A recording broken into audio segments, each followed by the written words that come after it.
Presiden kita ini memang kadang-kadang suka mengeluarkan juk-juk ya, yang oleh sebagian masyarakat atau sebagian pihak itu ditanggapi secara serius. Nah, kalau dalam konteks yang disampaikan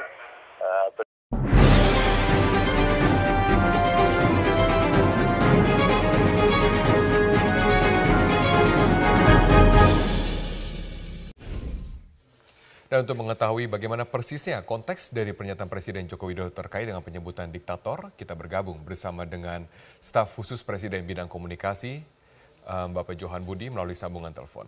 Selamat malam Pak Johan. Selamat malam Fitri. Ya, Pak Johan, apa yang membuat Presiden Jokowi sampai harus mengeluarkan kalimat bahwa saya bukan diktator? Ya, jadi waktu itu ada konteksnya ya, ketika Presiden menjawab pertanyaan dari teman-teman media berdasarkan apa yang dikeluarkan atau statement yang disampaikan oleh Pak SBY dan Pak Prabowo sehari sebelumnya ya, waktu itu.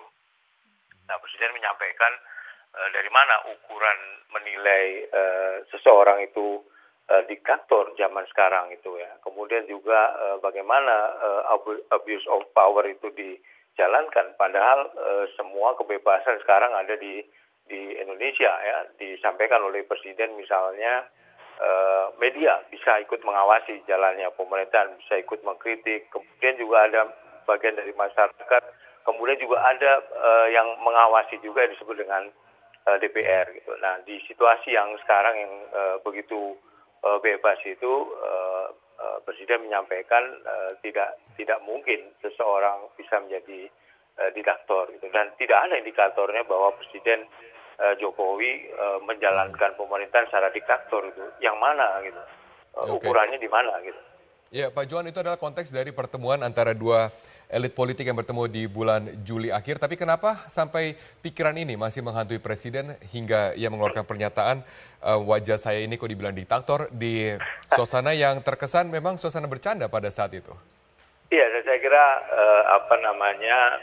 Presiden kita ini memang kadang-kadang suka mengeluarkan juk-juk ya, yang oleh sebagian masyarakat atau sebagian pihak itu ditanggapi secara serius. Nah, kalau dalam konteks yang disampaikan Presiden sebenarnya dalam kaitan itu bercanda ya, ketika memanggil salah satu murid ya itu ke atas panggung untuk ditanyain, cuma agak malu-malu dan mengeluarkan juk seperti itu. Bahwa kemudian ada yang mempersepsikan yang seperti yang Anda tanyakan tadi, ya sah-sah saja gitu ya. Orang mempersepsikan segala sesuatu, apa saja yang disampaikan oleh Presiden, biasanya ada persepsi-persepsi yang cukup lebar di publik. Anda ingin memakai jaket yang bomber yang dulu juga dianalisa begitu, padahal itu sederhana saja sebenarnya.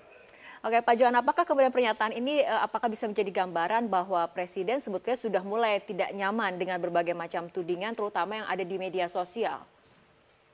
Ya, kalau terkait dengan media sosial ya, ini bukan kali pertama Presiden mengingatkan publik, ya, terutama anak-anak muda ya, yang lebih banyak menggunakan media sosial. Presiden mengingatkan kembali betapa kebebasan seseorang itu dibatasi oleh kebebasan atau hak orang lain, terutama dalam kaitan dengan penggunaan media sosial. Yang kedua juga mengingatkan agar budaya bangsa kita ini kan santun.